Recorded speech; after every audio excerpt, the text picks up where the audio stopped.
I knew something was wrong the moment I walked into my son's dining room. Every chair at the Thanksgiving table was dressed with fine linen and gleaming silverware, except for mine.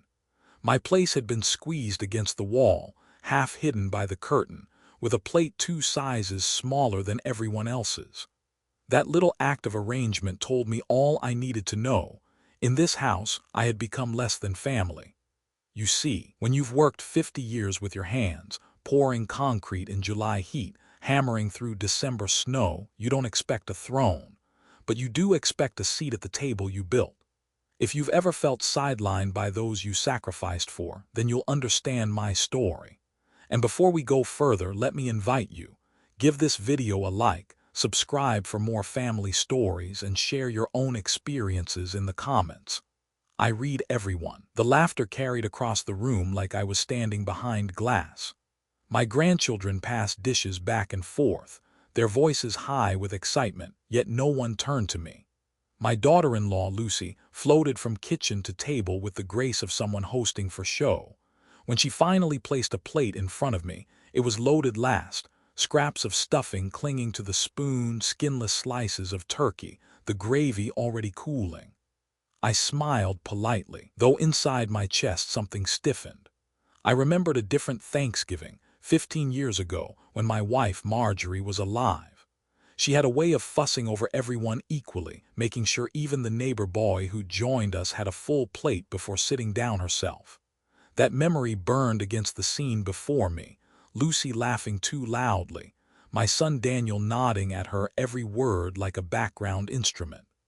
They talked about ski trips, new cars, investment plans. Not once did Daniel glance down the table to include me. The conversation swirled around like autumn leaves caught in wind, but I was anchored, a stone in the corner. I tried to focus on the food, though it tasted of silence more than spice. Forks scraped, glasses clinked.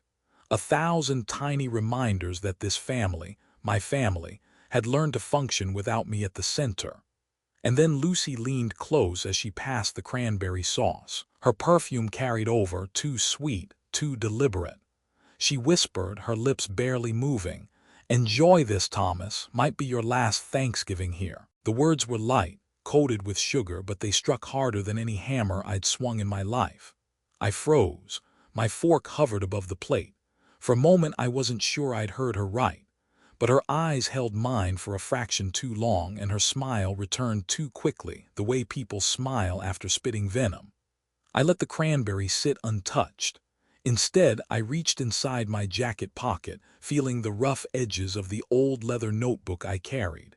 Its spine was cracked, its pages yellowed with time, but within it lived every record of sacrifice I had ever made.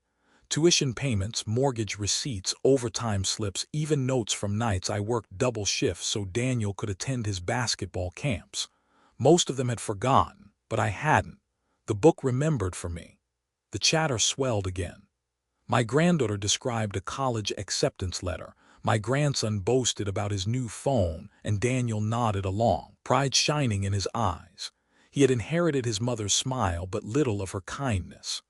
I turned the cover of the notebook open on my lap, hidden under the table. The ink marks tugged me backward in time. Nights Marjorie massaged my shoulders while I calculated how to pay winter bills. Mornings I rose before dawn to build houses for other families while mine slept. Each line of ink was a nail driven into the foundation of the very home where I now sat, exiled at the edge of the table. Lucy's whisper lingered in my ear. "Might be your last Thanksgiving." Why would she say that? Was it a joke, a careless remark, or was it something darker, something planned between her and Daniel, whispered in corners I had no part of? The thought tightened my throat. I looked at Daniel, laughing, carving another piece of turkey for Lucy as if he hadn't noticed my plate. He didn't flinch. He didn't defend me. That silence spoke louder than any words. I excused myself quietly, slipping from the table under the cover of their laughter. No one noticed. The hallway was dim, lit only by the soft glow of a family portrait, Daniel in a suit, Lucy at his side, the children smiling bright. I wasn't in it. I leaned against the wall, notebook pressed to my chest. My pulse thudded in my ears. If Lucy's words were more than spite, then this wasn't just another awkward dinner. It was a warning. I flipped to the back pages, the ones Marjorie had once teased me about. "Why do you record everything?" she used to ask, tucking her hair behind her ear. My answer was always the same, because one day someone might forget. The last page carried something even Daniel didn't know, a set of notes and signatures from years back, papers that tied our family business to me alone. While Daniel had chased dreams, I had secured foundations. While Lucy decorated, I had documented. And now, as her words echoed, I realized the notebook might become more than memory. It might become my shield. I closed it gently, the leather groaning like an old friend. From the dining room, Lucy's laugh rose again, high and triumphant. The clink of glasses followed, a chorus that seemed to toast to my invisibility. But I was not invisible, not yet. As I returned to my chair, no one asked where I had gone. They were too busy praising Lucy's pumpkin pie. I slid the notebook onto the table just beside my plate where the candlelight caught the edges. Nobody noticed, and maybe that was better for now. I raised my fork again, tasting the cold stuffing. My heart was colder still. This was not the end of a holiday. It was the beginning of something else. The food on my plate had gone cold, but I chewed slowly anyway, pretending the flavors still mattered. It was easier than watching their faces. The table felt like a stage where everyone played their roles with polished ease, everyone except me. I was the extra, hidden in the shadows, my lines cut from the script. Lucy raised her glass again. "To new beginnings," she said brightly, and the family echoed her, their voices blending like a choir rehearsed 1,000 times. I lifted my glass too, though no one waited for me. The wine was dry, sharp, leaving a bitter trail down my throat that matched the bitterness rising in my chest. I wondered if Daniel noticed the silence I carried like an anchor. If he did, he chose not to mention it. He smiled at Lucy, carved more turkey, and laughed at their children's jokes. My own words withered before reaching my tongue. I set my fork down and let my eyes wander. The candlelight shimmered across polished silver and fine china, gifts from wedding registries I had helped pay for. The table itself was oak I had cut, sanded, and stained 20 years ago. I remembered the sweat dripping down my back as I bent over the planks in my garage. I'd built it sturdy, hoping it would hold generations of family meals. Now it groaned under the weight of a family that barely acknowledged me. The taste of betrayal was stronger than the taste of turkey. I shifted slightly in my chair, the fabric of the curtain brushing my arm, hidden like the chair itself. My seat was more storage space than part of the table, as if I had been placed there deliberately out of sight. My granddaughter Claire leaned forward, showing off the acceptance letter from a prestigious college. The family clapped, Lucy squeezed her hand, and Daniel's eyes filled with pride. I should have felt it too, pride, excitement, but all I felt was the sting of exclusion. Not once did anyone glance my way. They forgot who had covered half the tuition for Claire's private school years ago when Daniel's job fell through. They forgot who had worked Saturdays at the mill just to keep their mortgage afloat. I tasted my own silence more than the pie. The smell of pumpkin and cinnamon wafted from the kitchen. Lucy was famous for her pies, though the sweetness now seemed like a mask. When she served dessert, mine arrived last again. An afterthought, a scrap of generosity offered more from duty than love. I took a bite, the crust flaking into crumbs on my lap. It was good, of course, but good food cannot sweeten a bitter heart. I looked at Daniel, waiting, just waiting for him to look at me, to acknowledge me, to say, "Dad, are you enjoying yourself?" The words never came. Instead, Lucy began speaking of a vacation home she and Daniel dreamed of. "By the lake," she said, her voice syrupy. "A place where the kids can bring their friends. We deserve it after all these years." Daniel nodded, eyes glowing. "Maybe next summer. We'll see." I sat in silence. A vacation home. They were already planning futures that didn't include me. The notebook rested under my palm, warm from the heat of the candle. I could feel its weight, its quiet reminder that my story wasn't over yet. I traced the edges with my thumb, remembering the day Marjorie had given it to me, Christmas morning years ago. "You need somewhere to keep all your lists," she'd said, laughing softly. "You'd forget your own name if it weren't written down." But I hadn't forgotten. Not then, not now. And within these pages were truths no one at this table could erase. I excused myself again, my voice almost swallowed by their chatter. This time I walked toward the kitchen. The counters gleamed with leftovers, plates stacked high, the smell of roasted vegetables still heavy in the air. I leaned against the counter, gripping it until my knuckles whitened. The sounds of celebration bled through the walls. The clink of forks, the murmur of voices, Lucy's laugh ringing above the rest. Each sound carved deeper into me, a reminder that I was present yet absent, alive but already dismissed. I opened the notebook. The ink seemed darker under the kitchen light, the words carved into the paper like scars. Tuition paid, $22,000. Mortgage covered, $15,000. Repairs, groceries, medical bills, every sacrifice lay documented. Proof of a life spent giving, proof that I had mattered once. Daniel's voice drifted in from the dining room. "Next year we'll host again. Bigger, better, maybe by then the house by the lake." My grip on the notebook tightened. Bigger, better for them. Smaller, quieter for me. The bitterness burned like acid in my stomach. I thought of Marjorie, her hand resting on mine during past Thanksgivings. She would have leaned close, whispered encouragement, reminded me that family was messy but worth the effort. Her absence was louder than the laughter in the other room. I closed the notebook and walked back toward the table. No one noticed my return. They were too busy passing whipped cream, too busy clinking spoons against china. I sat down silently, my chair sliding back into its hidden corner. Lucy glanced at me once, her smile quick, practiced. She leaned toward Daniel and whispered something I couldn't catch. He chuckled, shook his head, and returned to his pie. I pushed mine away, appetite gone. The bitterness remained. And then, as the laughter rose again, I made a quiet promise to myself. This would be the last time I sat in silence. The last time I let their words and actions press me into the shadows. They thought the old man at the end of the table was powerless. They thought he was finished. But the notebook told another story. And one day soon, that story would be read aloud. I stared at the half-eaten pie in front of me, the sweetness long gone from my mouth. Around me, conversation buzzed like static, but I barely heard a word. My hand rested on the notebook beside my plate, its worn cover a comfort against the chill that had crept into my bones. That book was more than paper and ink. It was the ledger of a life spent giving, line after line of hours worked, debts repaid, and dreams purchased for others. Looking at it now, I felt the pull of memory like a current dragging me under.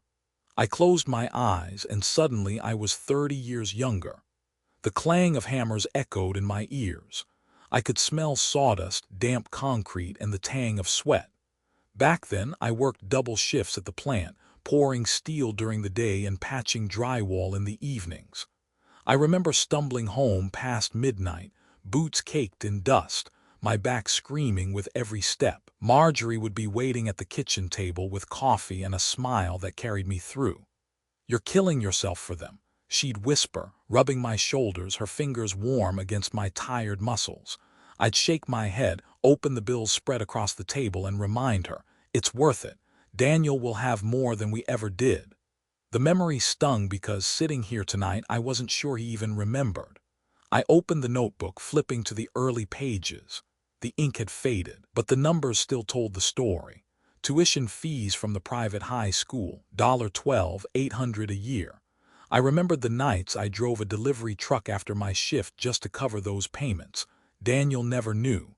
He only saw the shiny backpack and crisp uniforms waiting on the first day of school. I was proud of that once.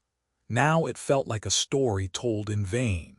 I glanced at him across the table. He was laughing at something Lucy had said, his fork tapping against the china.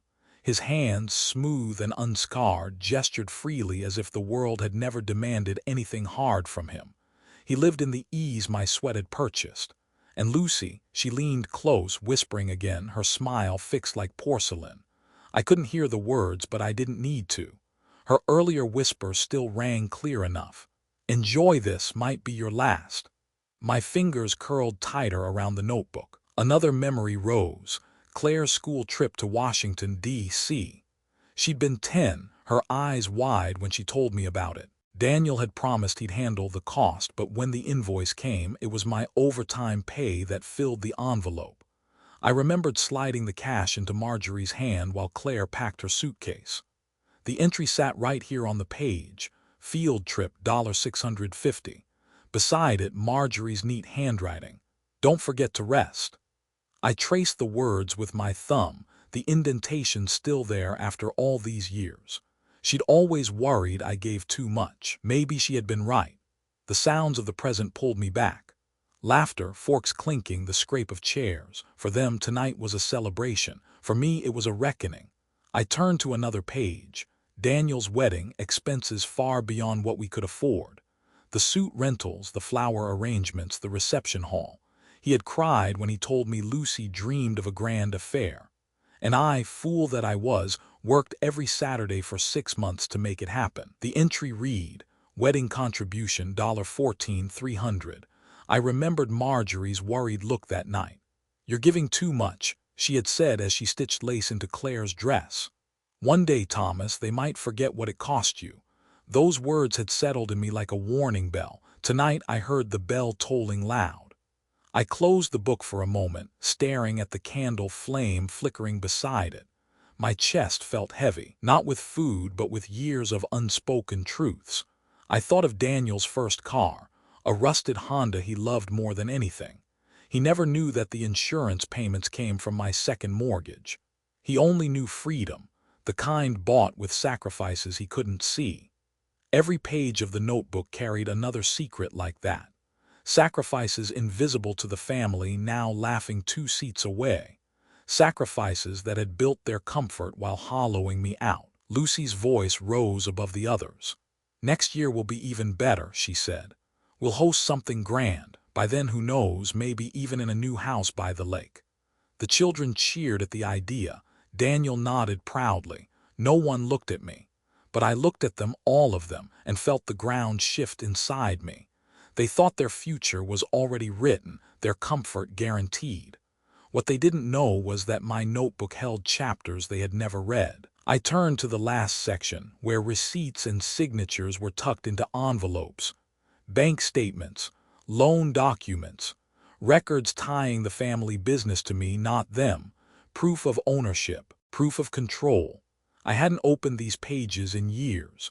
Tonight, the sight of them sparked something sharp in me, like steel striking flint. They had forgotten my sacrifices, but soon they would remember. I slid the notebook back into my jacket pocket, the weight of it pressing against my chest like armor. My appetite was gone, but my resolve had only grown. As laughter swelled around the table, I sat in silence, colder than the pie cooling in front of me. My chair might be hidden, my plate smaller, my roll diminished, but I was not finished. Not yet. And when the time came, they would taste something far more bitter than pie. The laughter at the table carried on, light and careless, as if I weren't sitting there at all. My fork scraped across the plate, gathering crumbs I didn't want just to keep my hands busy. The truth was, I had stopped tasting anything hours ago. What I did taste was silence. My own silence. Heavy, suffocating.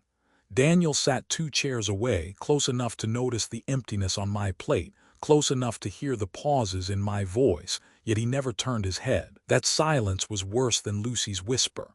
Her cruelty I could understand. She'd never carried my blood, never known my sacrifices. But Daniel, he had lived through them even if he'd forgotten. And still he said nothing. I looked at him, at the lines around his eyes, at the small scar above his eyebrow I remembered cleaning when he was 9 after he'd fallen off his bike.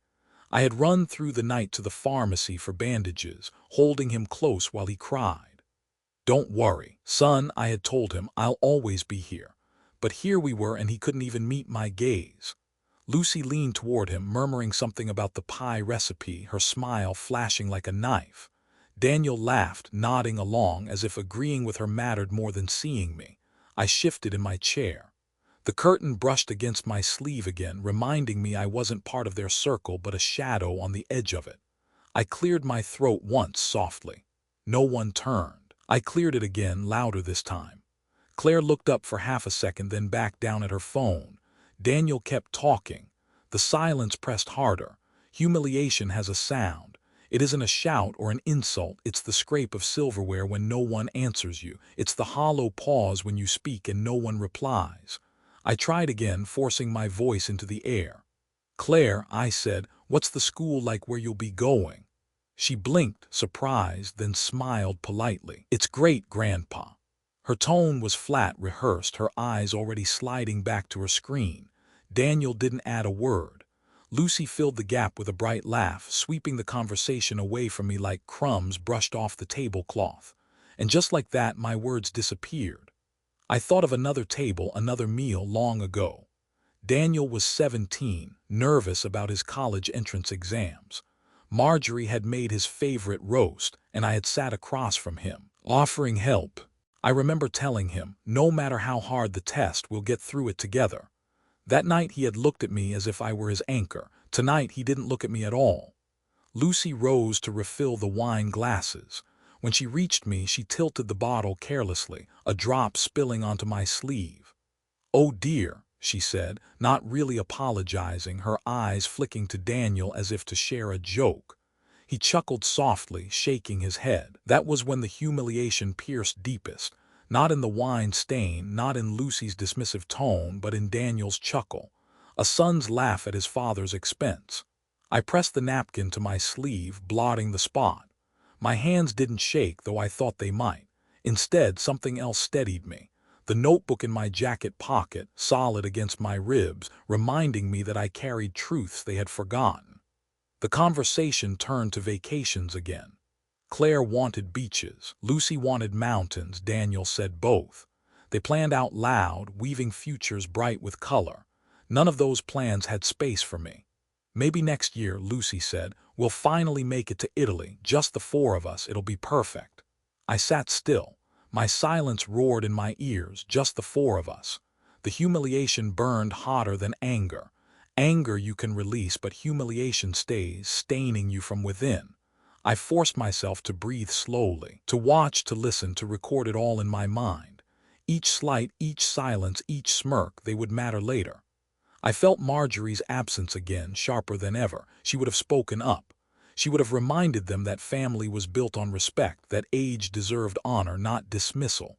Without her, the balance had shifted, and I had become weight they were eager to shed. Daniel finally raised his glass, offering a toast. "To family," he said, smiling wide. The others clinked glasses. I lifted mine too, but the words stuck in my throat. Family. It sounded hollow, like an echo in an empty church. After dessert, Lucy gathered the plates, her movements brisk, efficient. Daniel stayed seated, praising her for the meal. I waited, hoping for one word from him, one acknowledgement that I was still part of this table, part of his life. But he never spoke to me. Not once.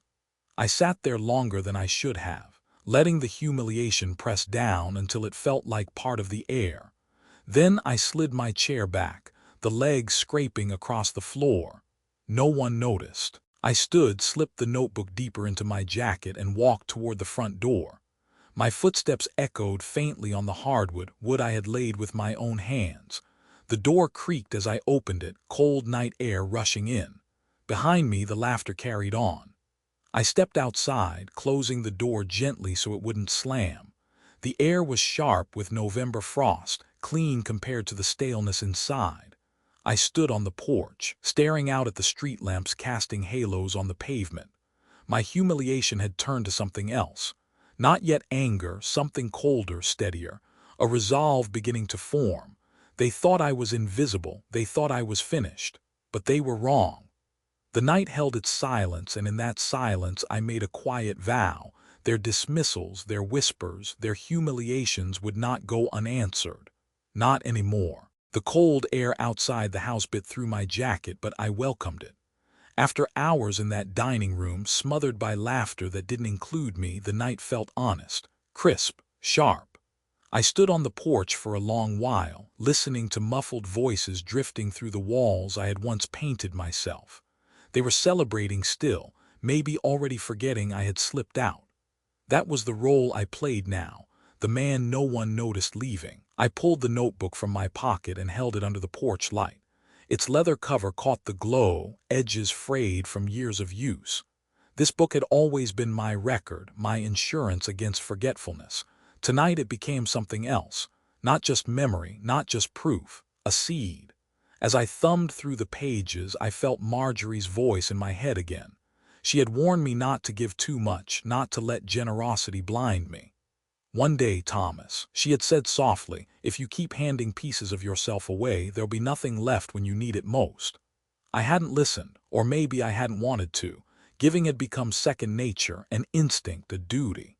My sacrifices had been invisible because I'd made them so. But now their silence and dismissals carved her words into me like scripture. I closed the notebook, tucking it back into my jacket.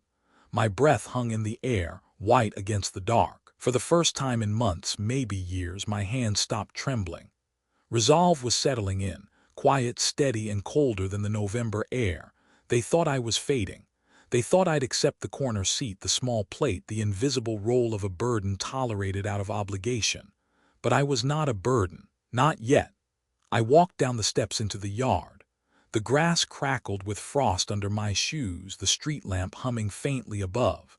Across the road, the neighbors' windows glowed warm, children's shadows moving behind curtains. A different family, one that likely laughed together without exclusion. I wondered what they'd think if they knew the old man across the street had just been erased from his own table. The thought didn't sting as much as I expected. Instead, it hardened into something sharper.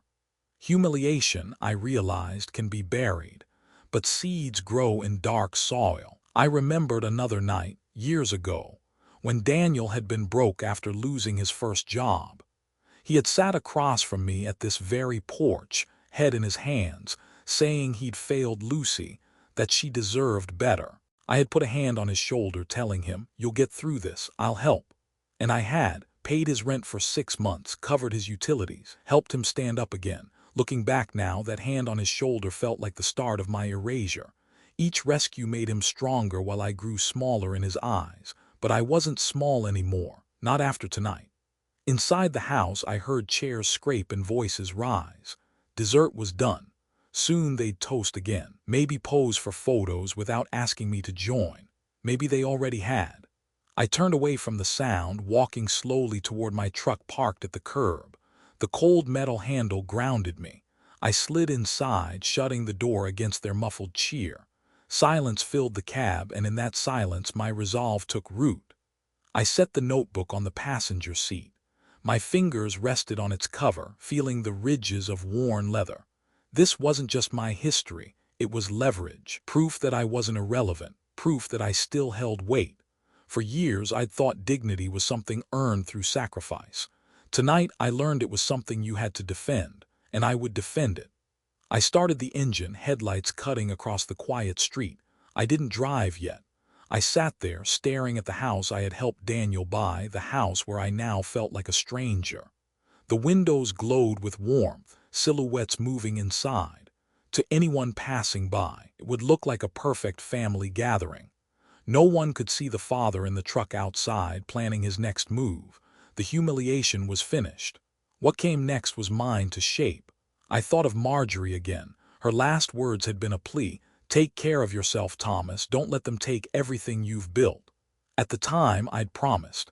Tonight, for the first time, I felt the weight of that promise pressing against me. The seeds were planted. And though they couldn't see it, though they thought me invisible, something was already growing inside me. Something they would one day have to face. I shifted the truck into gear, pulling slowly away from the curb. Behind me, the laughter faded, swallowed by the cold November night. Ahead, the road stretched quiet and dark, like a canvas waiting for the first stroke. My humiliation had ended on that porch. My resolve began behind the wheel. And this time I wasn't going to be silent. The road stretched out before me, dark and empty, the yellow lines flickering beneath the headlights like a pulse. I didn't have a destination, not yet. What I had was the weight of silence behind me and the whisper of resolve in my chest. I drove aimlessly through familiar streets, past the old post office where I used to cash paychecks, past the park where Daniel learned to ride his bike. Everywhere I looked, the city carried reminders of a man I used to be, the provider, the builder, the anchor.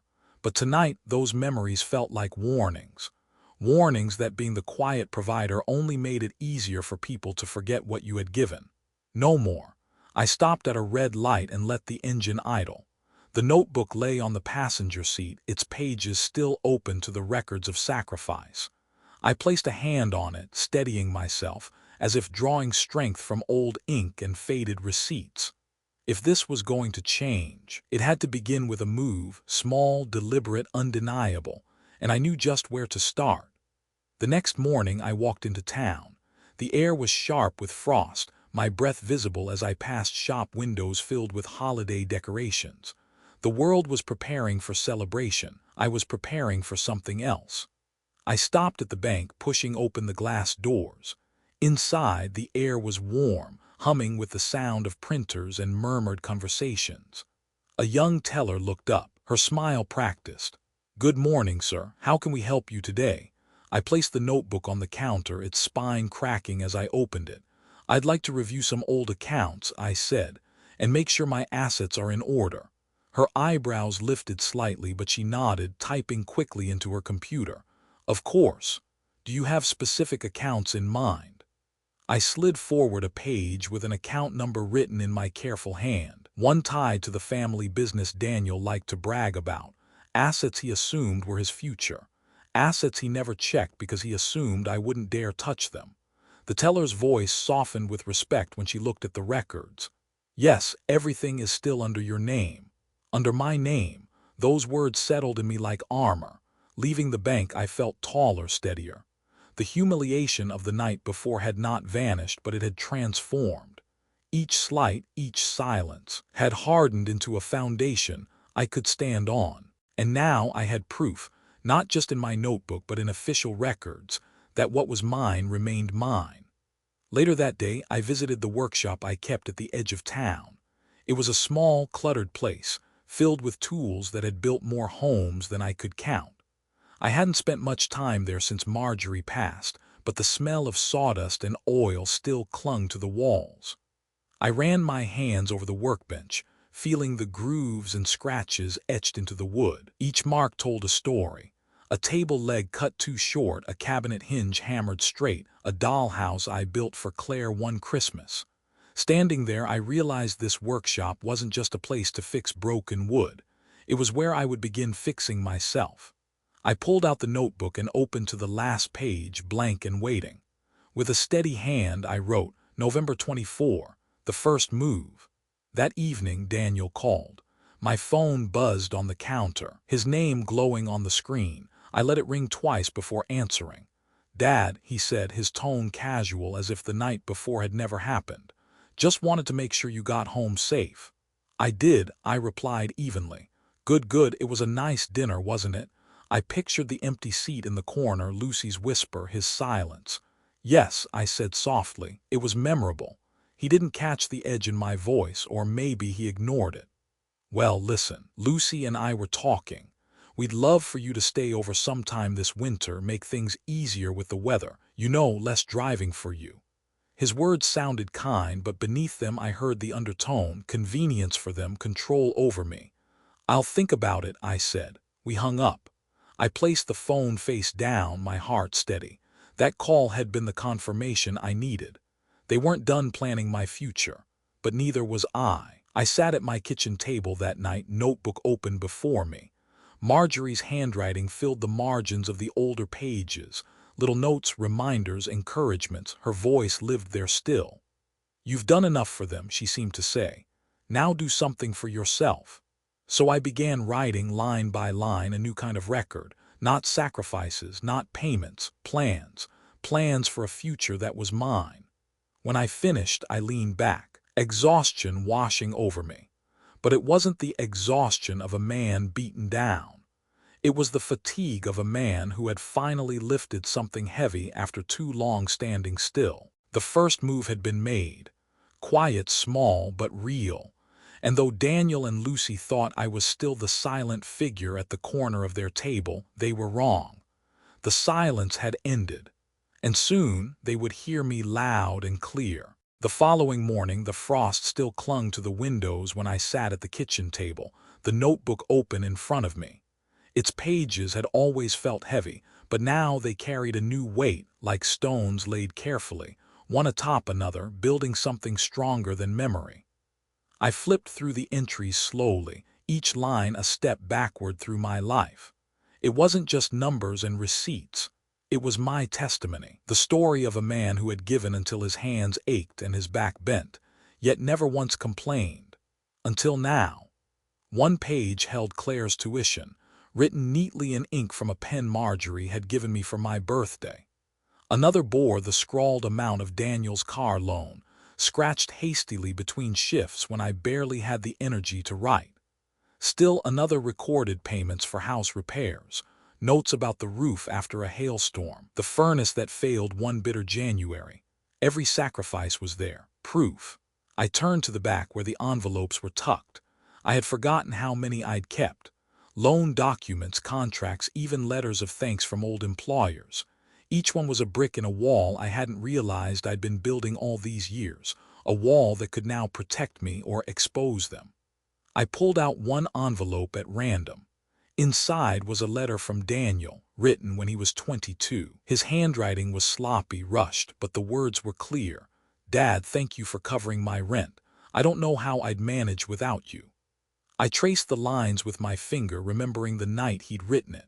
He'd been broke, embarrassed, and I'd told him to swallow his pride and start over. And here he was now, a grown man with a family of his own, pretending that my help had never existed. Pretending I was disposable. The humiliation from Thanksgiving tightened in my chest, but alongside it something else bloomed: certainty. The next envelope was older, its paper yellowed. It contained the original deed to the family business. My name was written in bold, the ink faded but undeniable. Daniel often bragged to friends about how he ran things now, but the truth was right here. The foundation had always been mine. I smiled faintly, not with joy but with recognition. This ledger wasn't hidden anymore. It was waiting. I remembered a story Marjorie used to tell Claire when she was little. A fable about a farmer who planted seeds, only for others to steal his harvest. But the farmer kept a secret field, she'd say, and when the thieves thought him ruined, he had more than enough. At the time, I thought it was just a bedtime tale. Now I realized Marjorie had been teaching us both a lesson: protect what matters, even in silence. This notebook was my secret field. That afternoon, I carried it to the workshop. The light through the dusty windows fell in sharp beams, cutting across the old workbench. I set the notebook down and spread the envelopes like blueprints, arranging them in neat rows. The room smelled of cedar and oil, of years spent building. I could almost hear Marjorie humming in the background, her hands folding laundry as I hammered. I whispered aloud, though no one was there. "This is ours, Marjorie. They can't take this from me." The sound of my own voice steadied me. I spent hours cataloging everything: receipts, letters, contracts, marking them with sticky notes, grouping them by year. The engineer in me resurfaced, precise and methodical. For the first time in a long while, I wasn't drifting. I was working. Every page I touched reminded me of the years I'd traded for their comfort. And every page reminded me I still had the power to tell my story on my terms. That evening, Daniel called again. His voice carried that practiced warmth, but beneath it I heard impatience. "Dad, Lucy and I were thinking," he began, "maybe it's time we helped manage your finances. You know, just to keep things simple." My grip tightened on the phone, the audacity of it. After all I had recorded, after all I still owned. "Everything's simple enough," I said evenly. "I've kept my own records for years." He chuckled softly, patronizing. "I know, Dad, but times are different now.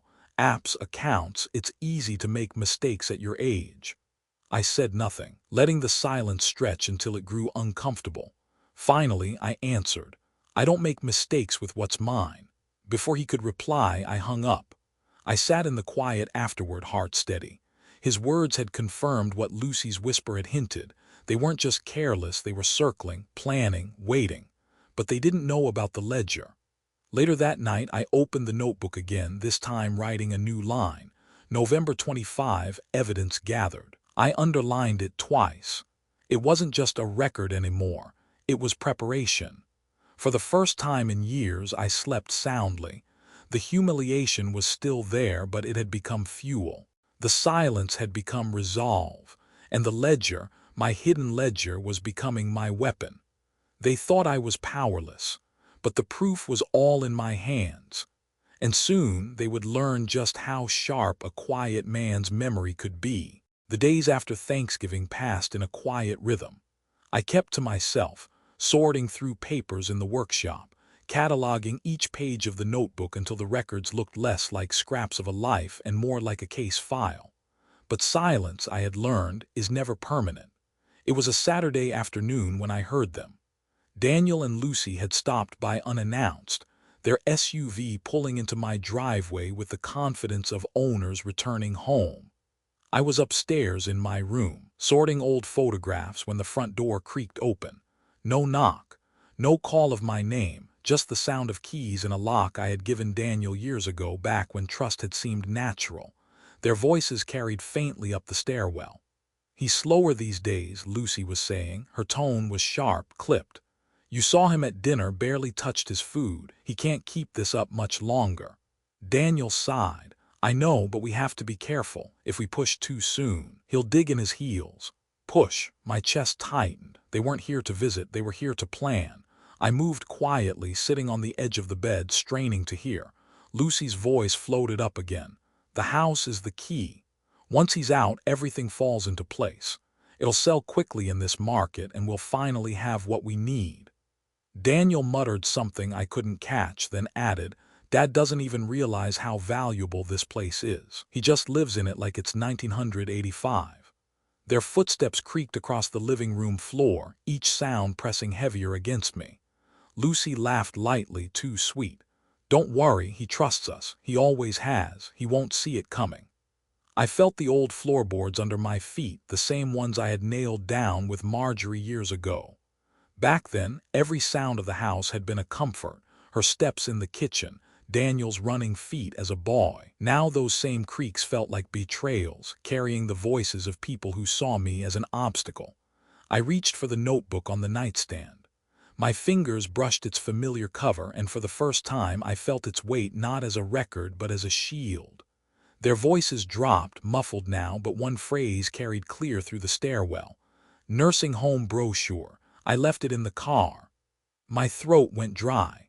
So Lucy had already planned that part. Daniel said something low in reply, then, "We'll bring it up before Christmas." Soften him, make it sound like we're helping.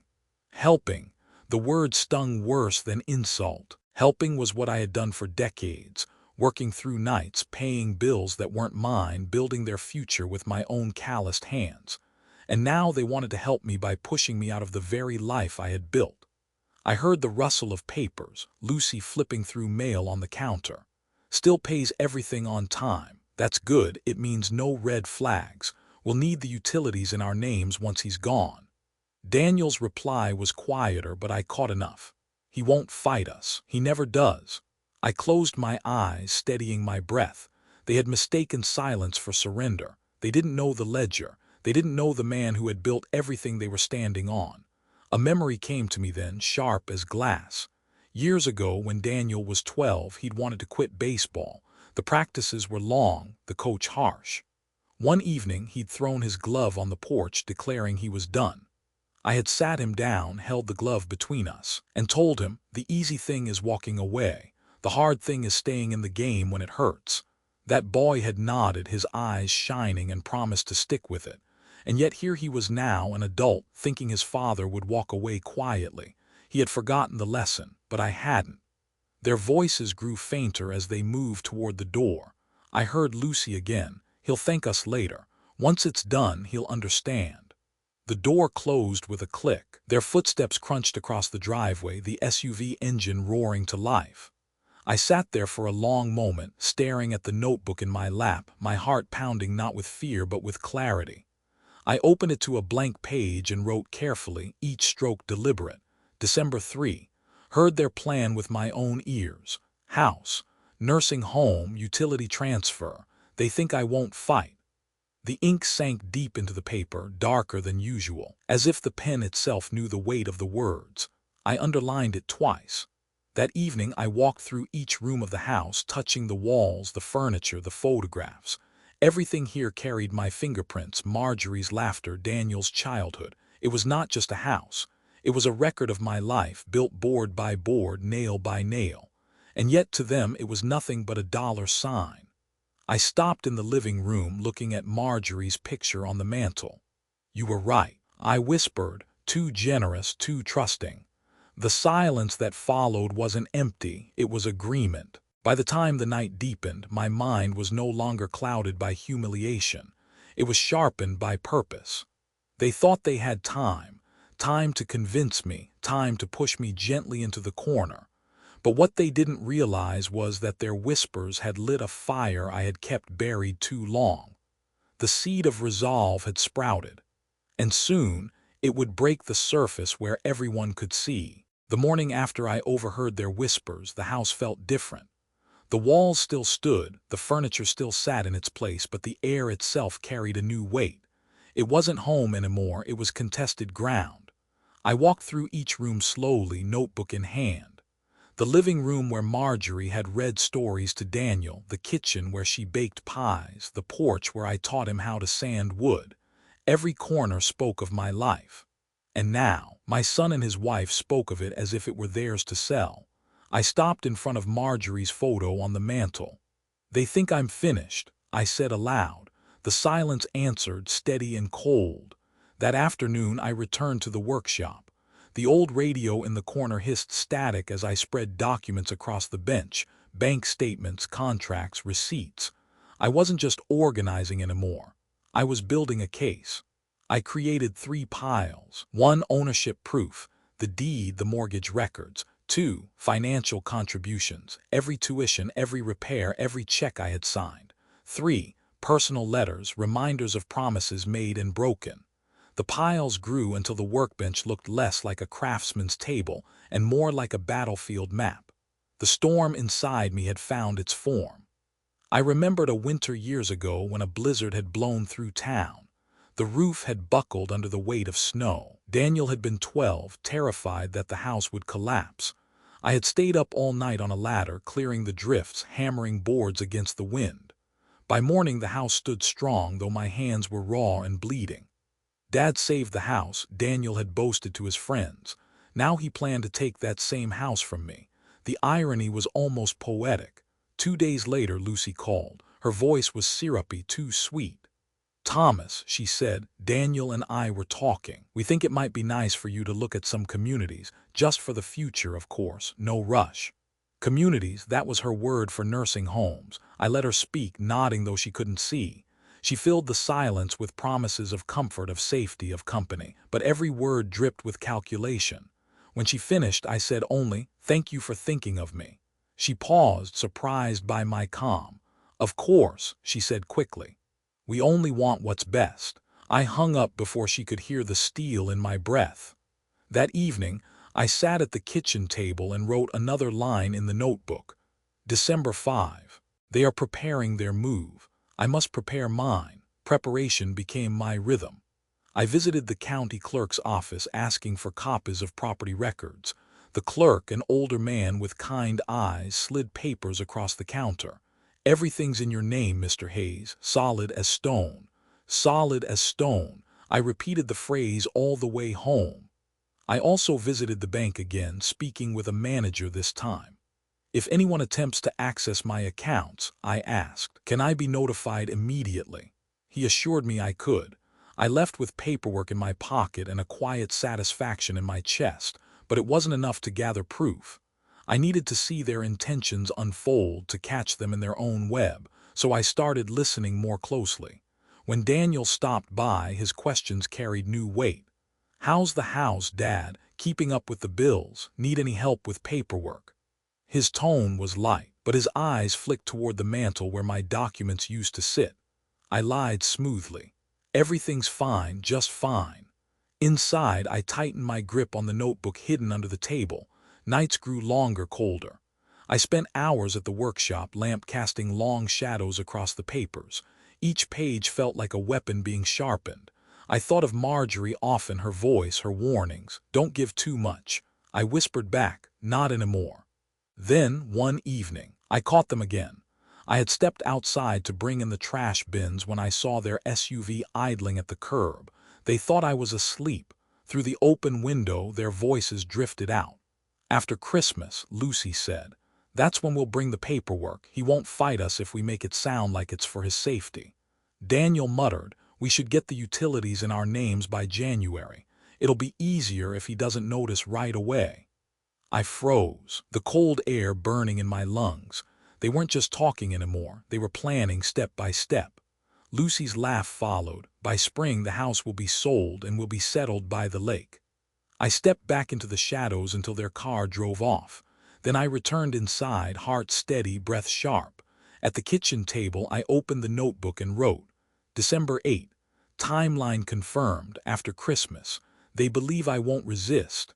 They are wrong. The storm had gathered long enough. Now it was almost time to let it break." The days leading up to Christmas were quiet, but not the peaceful kind. It was the kind of quiet before a storm, when the sky seems heavy and the air sharp enough to cut. I felt it every time I walked through the house, every time I touched the walls Daniel and Lucy already counted as theirs.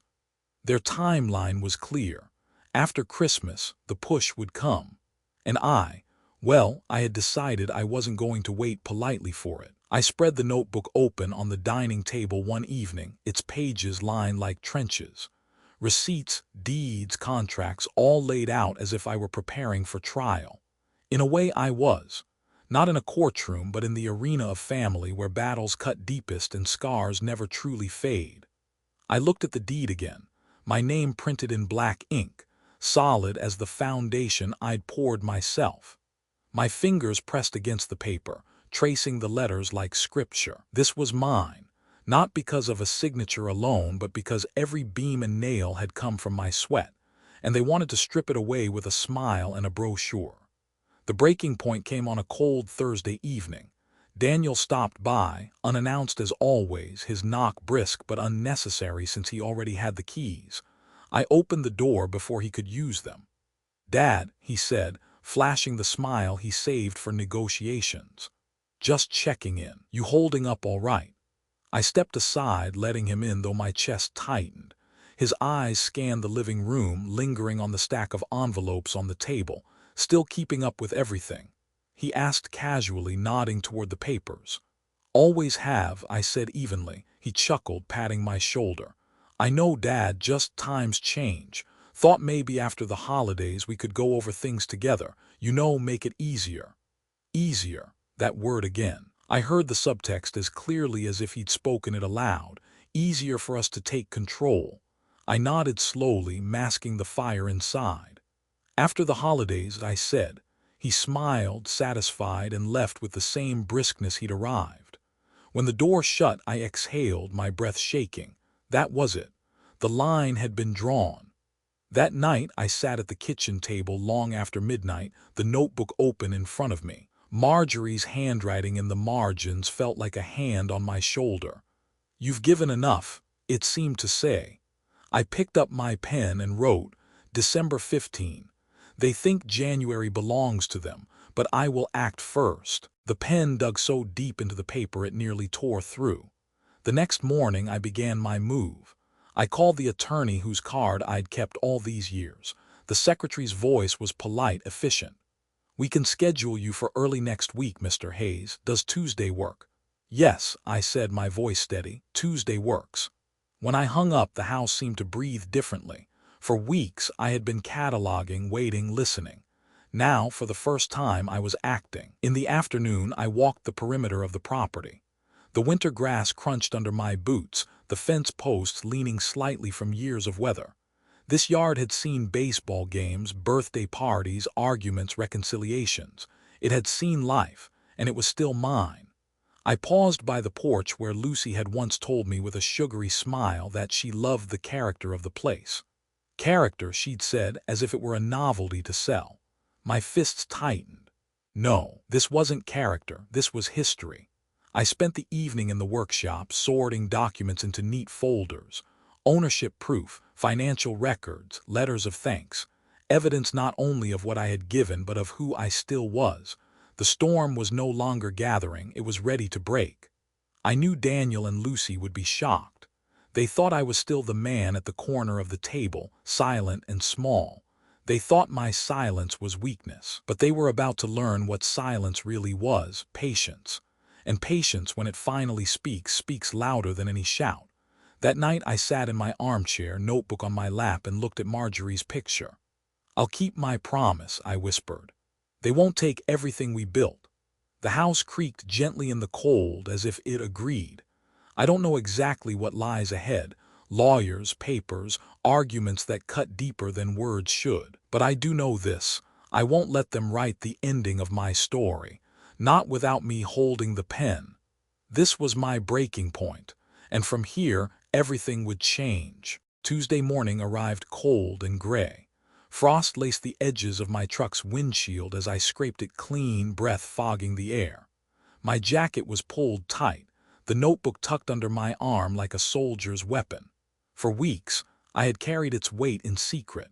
Today, I would open it in front of someone who could wield it with me. The law office sat on Main Street, wedged between a bakery and a hardware store.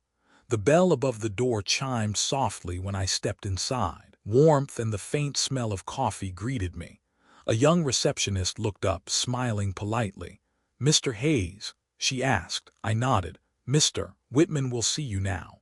I followed her down a short hallway lined with framed certificates and photographs of local landmarks. At the end sat a wooden door with gold lettering, "Edward Whitman, Attorney at Law." Inside, the office was orderly but lived in. Stacks of case files lined the shelves, and a brass lamp cast a warm glow across the desk. Behind it sat Edward Whitman, a man in his 50s with graying hair, sharp eyes, and a handshake that was firm without being forceful. "Thomas," he said, motioning me to a chair. "It's been a long time." "Yes," I replied, "too long, maybe." I set the notebook on his desk, its worn leather catching the light. "I need help," I said, "and this is my proof." Whitman leaned forward, adjusting his glasses as he opened the book.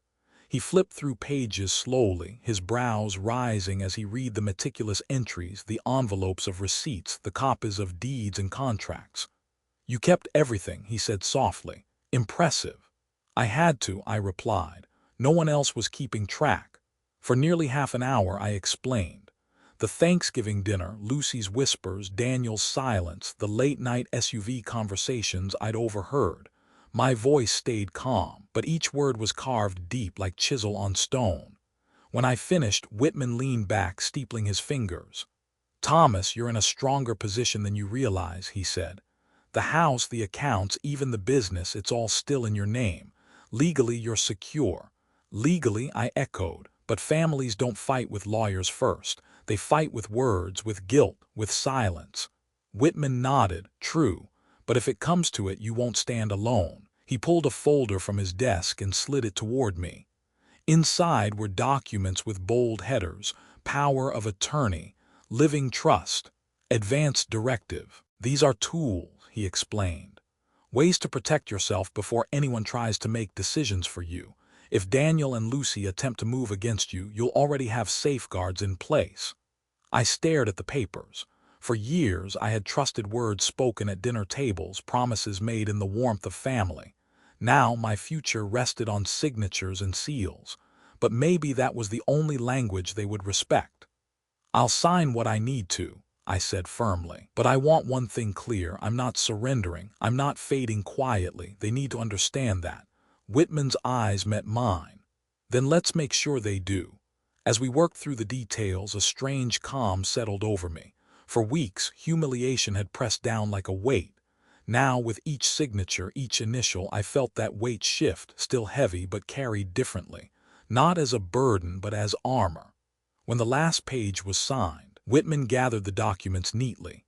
"You've taken the first step, Thomas. You've drawn a line they can't cross without consequence." I nodded, sliding the notebook back into my jacket.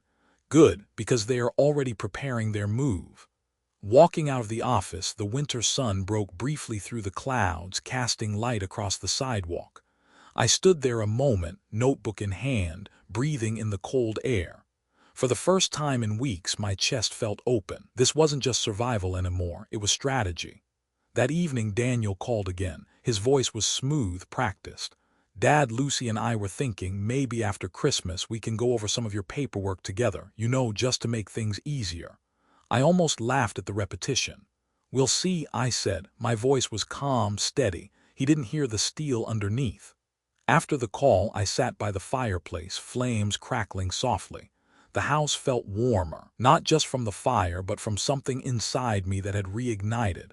For years, I had been the silent giver, the man in the shadows. But tonight, the silence felt different. It wasn't weakness. It was waiting. And when the time came, they would discover what patience looks like when it finally speaks. The storm had gathered. The first strike had been made. The consultation wasn't just about papers and signatures. It was the moment I stopped being their silent victim and became something they had never expected: prepared. Snow fell steadily on Christmas Eve, softening the hard lines of the town, wrapping the streets in silence.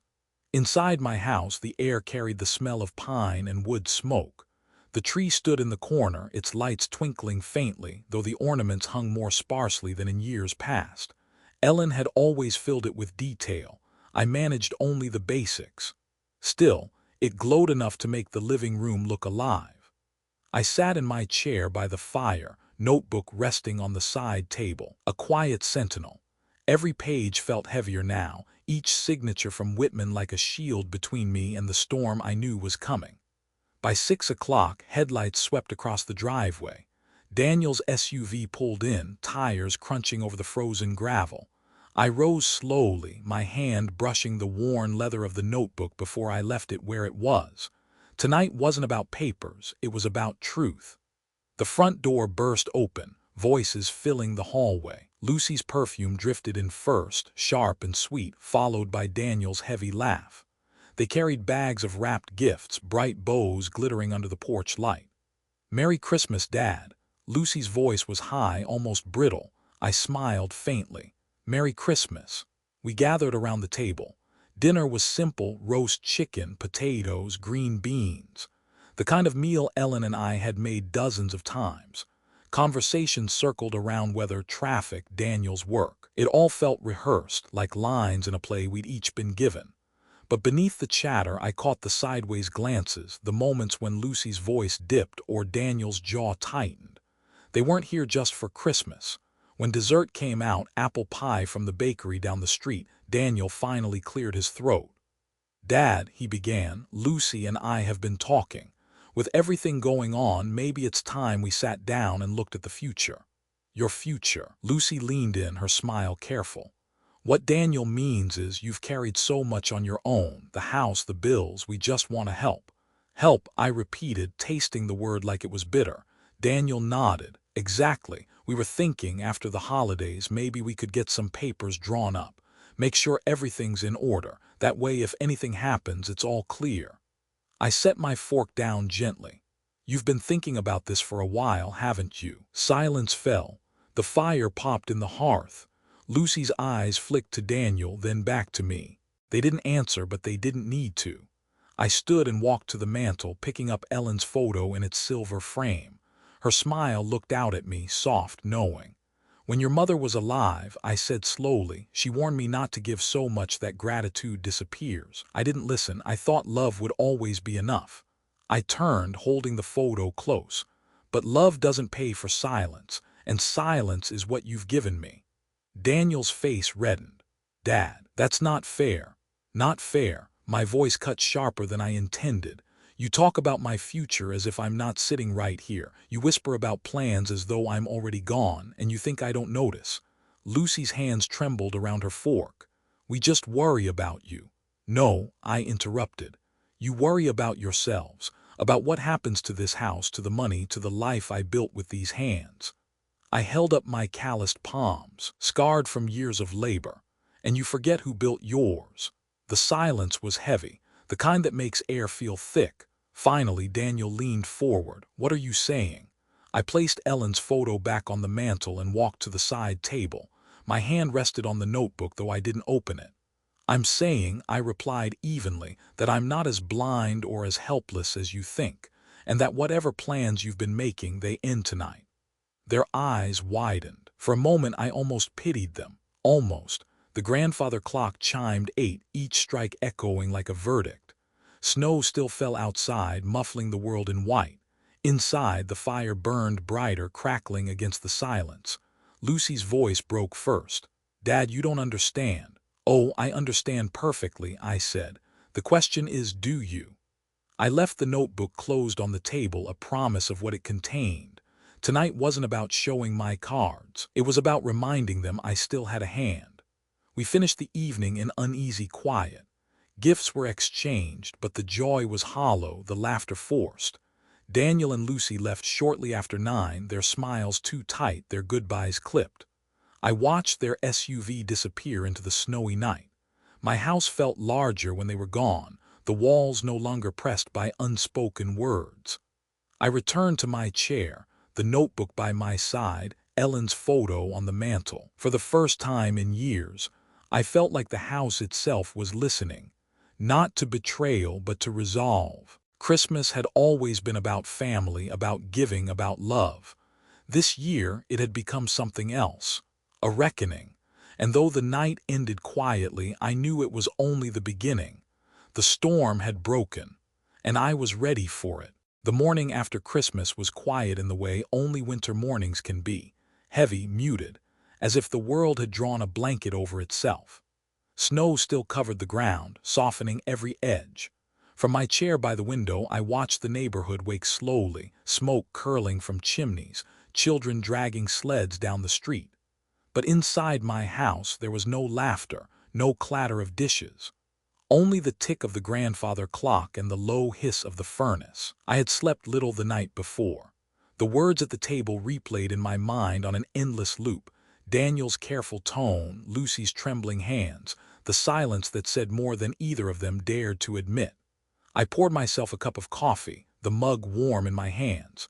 The first sip was bitter, too strong, but I welcomed it. The bitterness matched the weight in my chest. Ellen's photo on the mantel seemed to watch me as I moved through the house. I caught myself speaking aloud, my voice low and rough. Was I too hard on them, Ellen, or not hard enough? Her smile in the photograph held no answers, only memory. By noon, the doubts crept in like shadows under a door. Had I been imagining it all? Maybe Daniel and Lucy were only clumsy with their concern. Maybe their whispers hadn't carried the intent I thought they had. But then I remembered the late-night SUV, the words I was never meant to hear, and the way Daniel had shifted in his chair when I called them out. That wasn't worry, it was strategy. Still, the loneliness pressed heavier than certainty. I wandered room to room, touching the edges of furniture, running my hands along door frames I'd once sanded smooth. Each space carried echoes, Caitlin's laughter as a child, Ellen humming while she cooked, birthdays, anniversaries, ordinary Tuesdays. This house had been built with joy, brick by brick, memory by memory. Now it felt like a fortress under siege, and I was its last sentinel. By evening, the silence had grown unbearable. I lit the fireplace, hoping the crackle of flames would drown out my thoughts, but even the fire seemed restless, sparks snapping in sharp bursts. I picked up the notebook, flipping through pages I knew by heart. Receipts, deeds, notes, dates, evidence of a life lived, of sacrifices made. Proof that I hadn't imagined my worth. But the notebook was heavy for another reason. It wasn't just protection. It was a reminder of how far things had fallen, that a father had to arm himself against his own blood. I closed it with a sigh, the leather creaking like an old wound. That night I couldn't sleep. I lay in bed, staring at the ceiling while the house groaned with winter's weight. Every creak felt like a warning, every shadow a whisper of what might come. In the darkness, fear found me. What if I was wrong? What if I had overplayed my hand? If Daniel and Lucy decided to push harder, to corner me, would I be ready? My hands curled into fists against the blanket. Yes, I would be ready. Around 3 in the morning, I rose and pulled on my coat. The house was too heavy, too full of ghosts. I stepped outside into the night air, my boots crunching in the snow. The sky was clear, stars sharp against the black. My breath came in clouds, but the cold steadied me. For a long while I just stood there, staring at the sky Ellen had loved. "This is the last time they make me feel small," I whispered into the night. The words didn't vanish. They hung there like frost in the air, sharp and real. When I finally came back inside, something had shifted. The fear was still there, yes, but beneath it was something harder: resolve. I returned to the fireplace and sat with Ellen's photo in my lap. Her eyes, frozen in time, seemed to ask me one question: will you keep the promise? I thought of her voice in those last days. "Don't let them take advantage of you. Promise me you'll take care of yourself." "I promise, Ellen," I said aloud. "This time I won't fail you." The clock struck 4.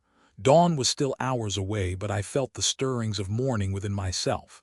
I made a list: names, numbers, next steps. If they pushed, I would push back harder.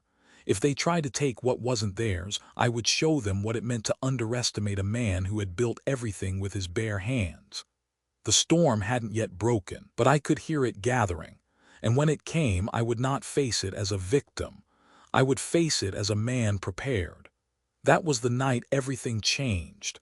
Not with shouting or confrontation, but with quiet resolve, alone in the dark.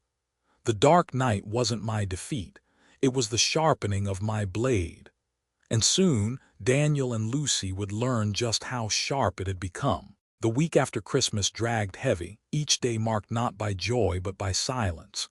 I didn't hear from Daniel or Lucy, not a call, not a visit. At first, I thought the quiet was a gift. But silence in families is never peace, it's planning. On New Year's Day, the storm arrived. It was early afternoon when I heard the crunch of tires on the driveway. Through the window, I saw Daniel's SUV. He stepped out quickly, jaw clenched, Lucy close behind, scarf wound tight around her neck, though the air was mild. Neither carried gifts this time, only tension. They didn't knock. Daniel pushed open the door with the kind of familiarity that said he still believed the house was half his. "Dad, we need to talk," he said flatly.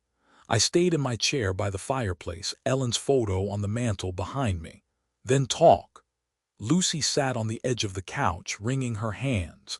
Daniel remained standing, pacing like a man rehearsing lines. "We can't go on like this," he began. "You living here alone, refusing help, it's not safe." "Not safe for who?" I asked quietly. "For you," he shot back.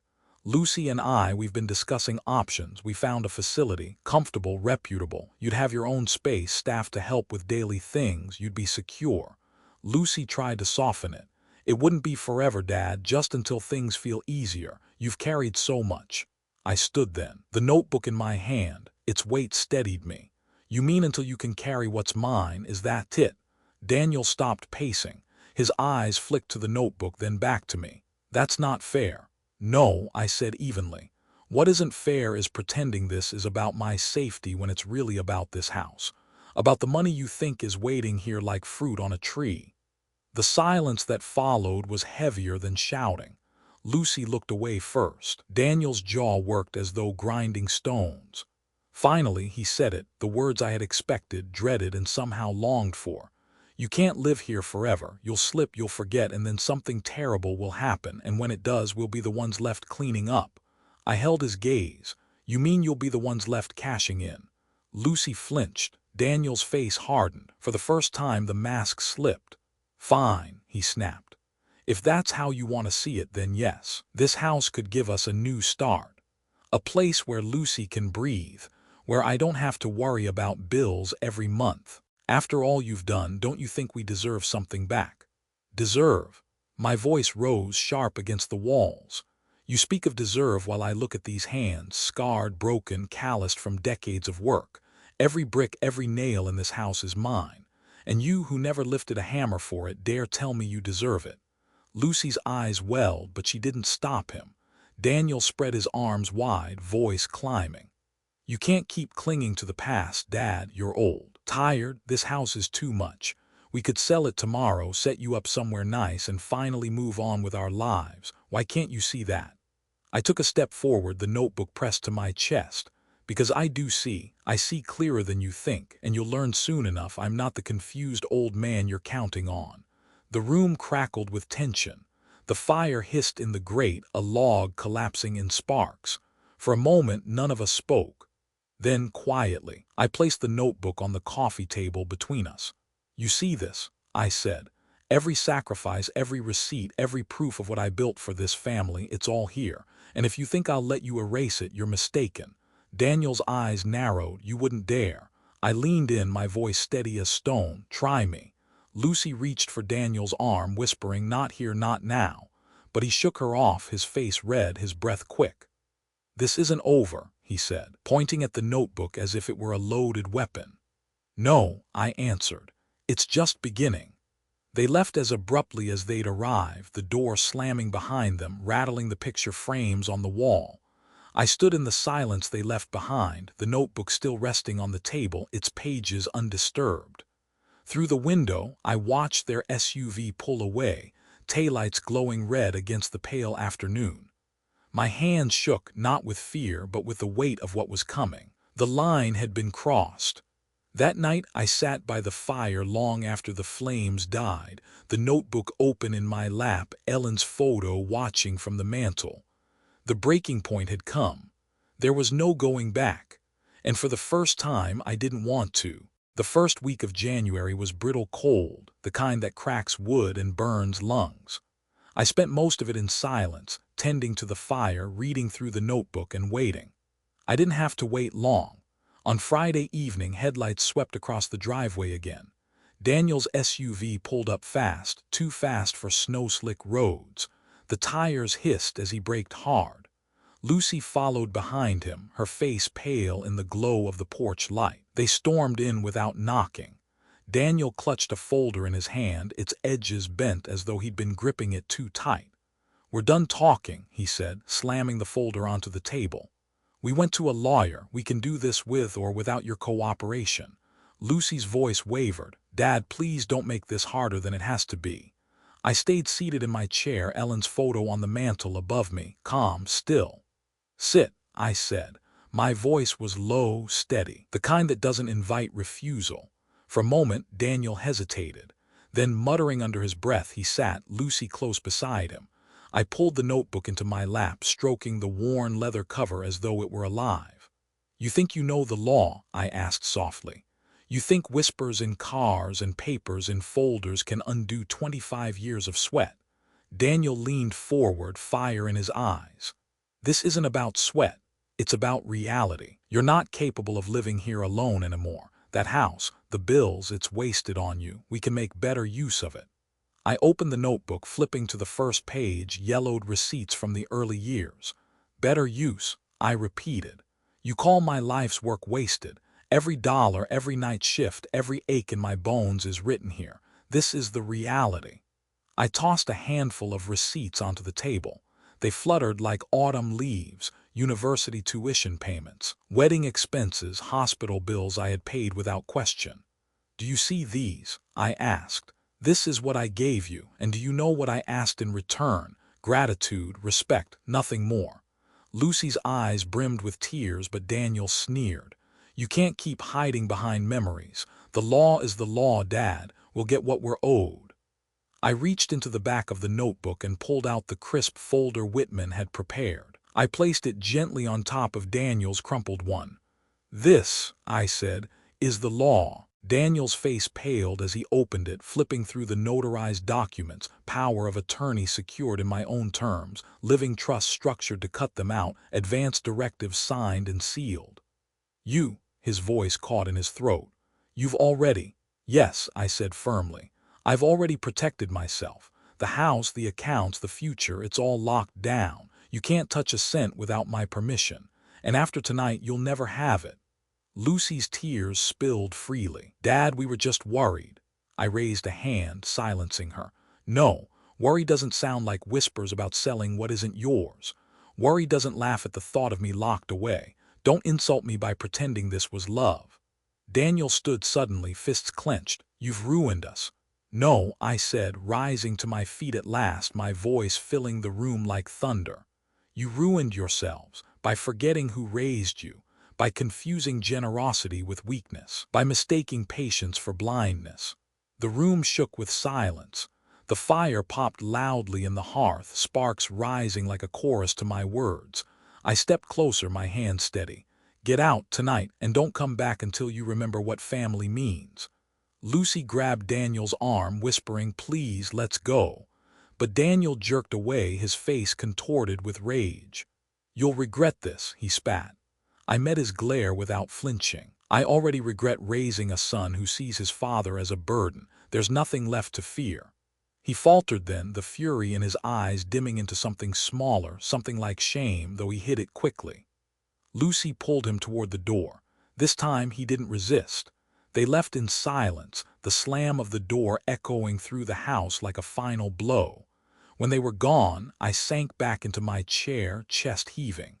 The notebook lay open on the table, pages scattered like evidence in a trial. Ellen's photo watched from the mantel, her smile steady, unchanging. For the first time since her death, I felt her presence not as grief but as strength. The confrontation was over.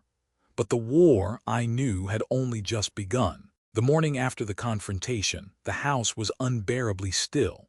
No voices echoing down the hallway, no hurried footsteps across the kitchen tiles, no tension lingering in the corners.